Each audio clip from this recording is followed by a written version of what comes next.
biz elə bir gənc nəsil yetişdirməliyik ki, onlar da daim bax bizim kimi milli ənənələrə, milli mənəvi dəyərlərə sadiq olsunlar.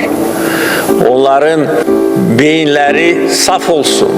Heç kim onların beyinlərini zəhərləmək istəyəndə uğura nail olmasın. Və burada əlbəttə ki, ilk növbədə ailə tərbiyəsi ön plana çıxır.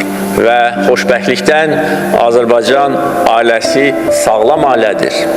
Ənənələr, milli dəyərlər üzərində qurulan ailədir.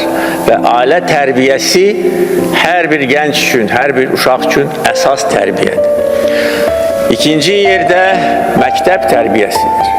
Və belə müzəffər gənclərimizin yetişdirilməsində də Azərbaycan məktəbinin çox böyük rolu vardır.